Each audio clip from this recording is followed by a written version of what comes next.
charting an aggregate plan allows us to literally see it. Some aggregate plans are easier to chart than others. You can definitely see that in this particular one.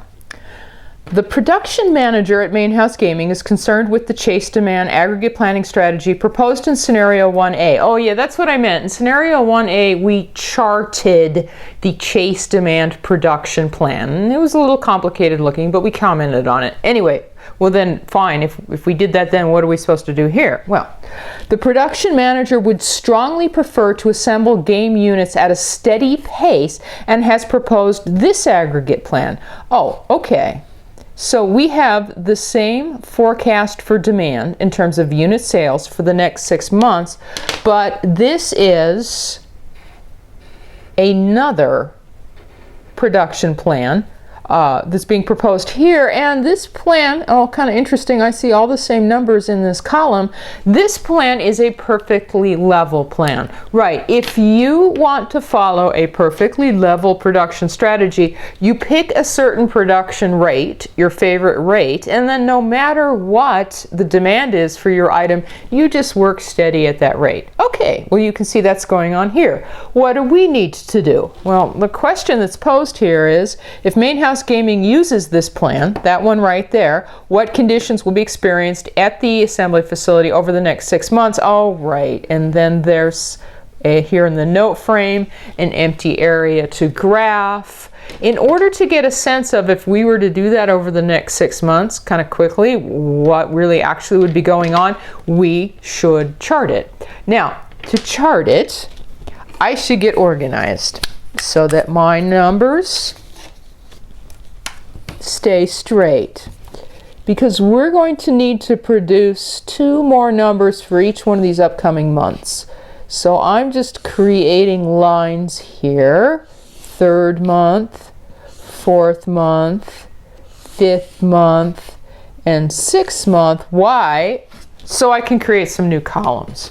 Why? Because in order to chart an aggregate plan, you have to first chart or illustrate demand.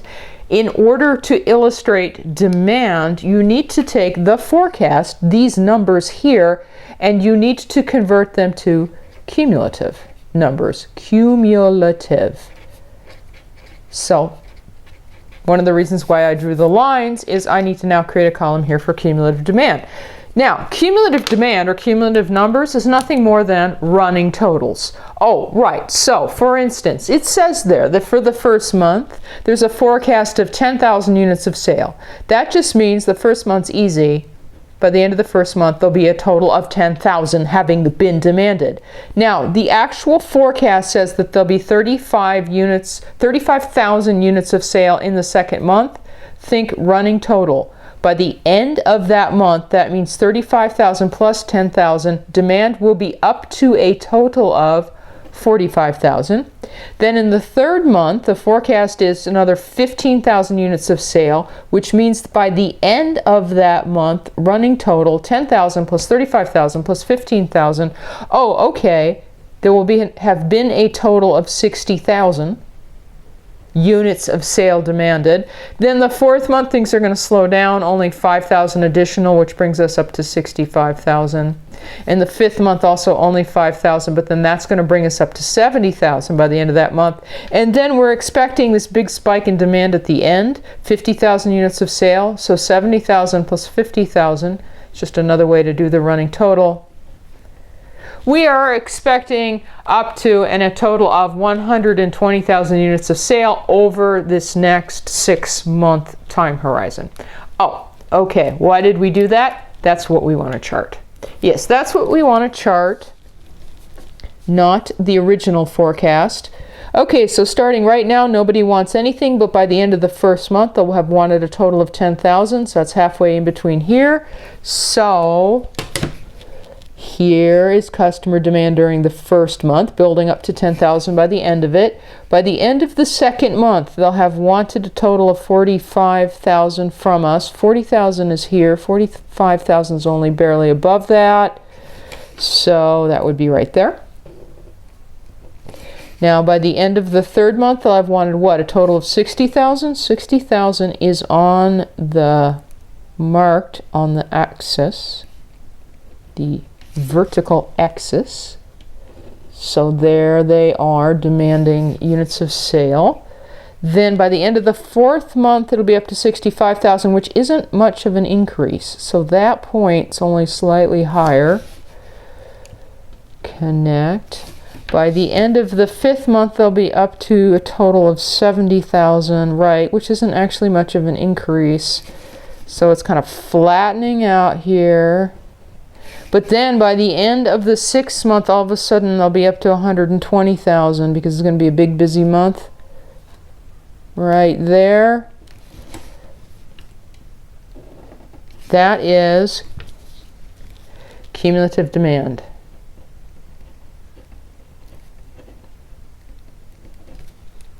That's cumulative demand. Just going to kind of punch it a little bit. That's what we're up against.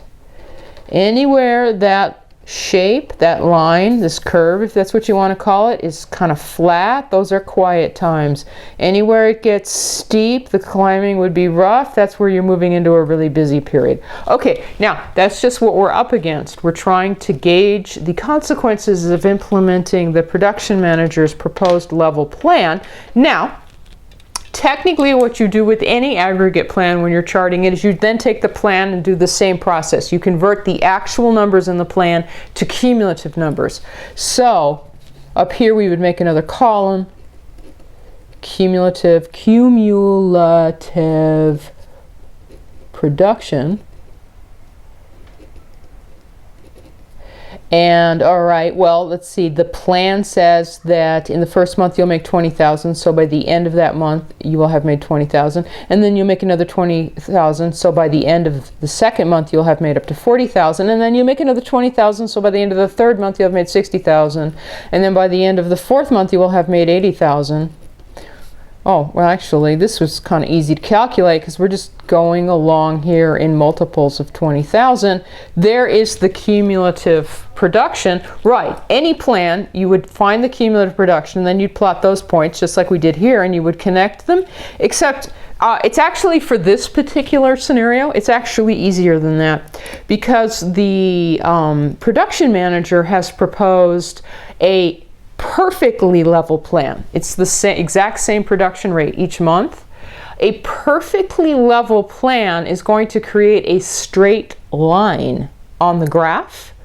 If I have found any 2 points on a straight line, I can draw the line without plotting any of the other points. You can plot, if you want, for instance, the 20,000, the 40,000, the 60,000, so on and so forth. You won't be wrong, but like for instance, 20,000 at the end of the 1st month, and then notice 120,000 at the end of the 6th month. It's a perfectly level plan. Just connect those points. It's graphed. There's cumulative production.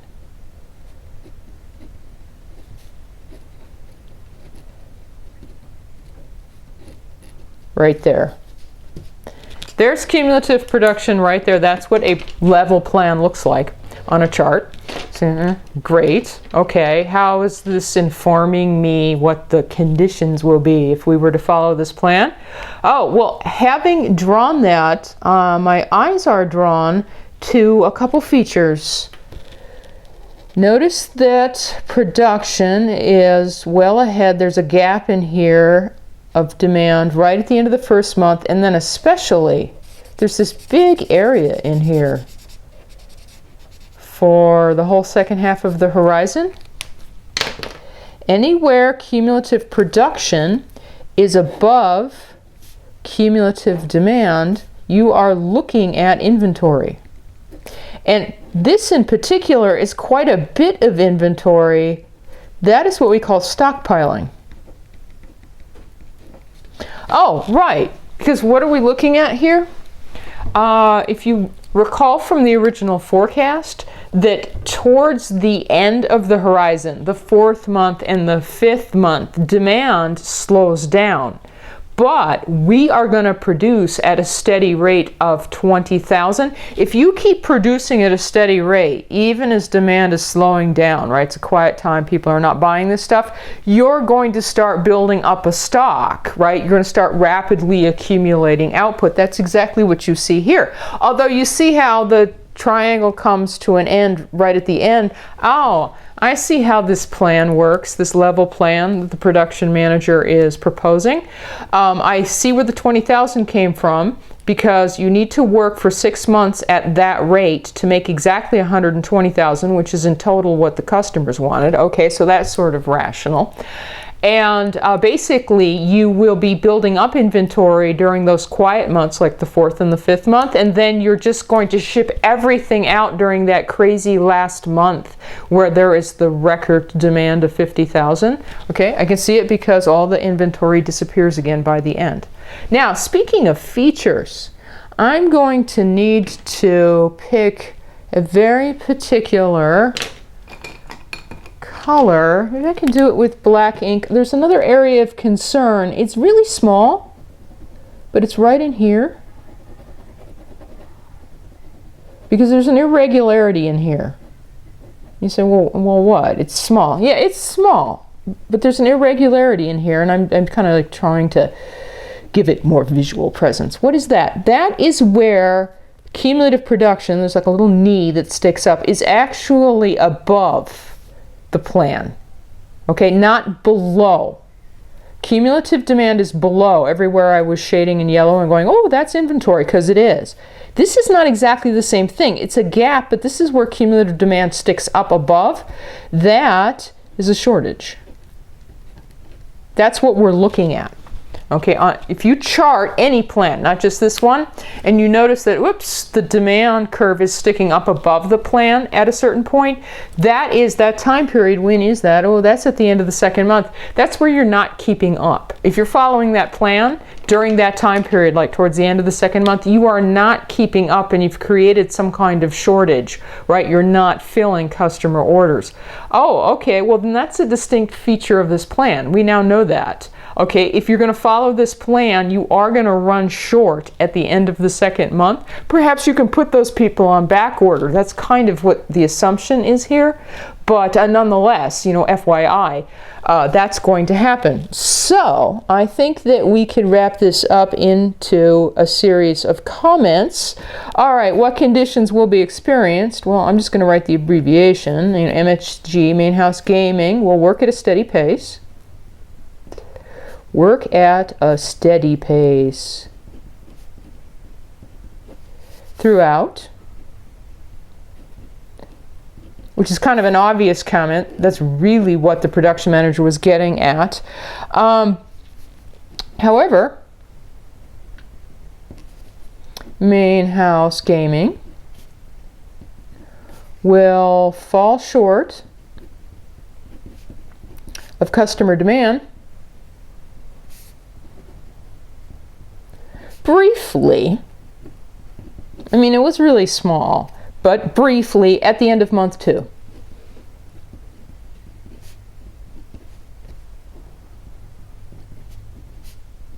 Okay, so they should know about that there. Otherwise, they will stockpile a substantial amount of inventory during, let's see, during when? During substantial amount of inventory, months 4 and 5.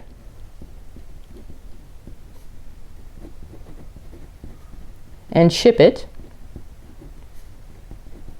in month 6, right? Stockpiled here, month 4 and 5, and ship it, there it is, it disappears at the end of month 6, right at the end of the planning horizon.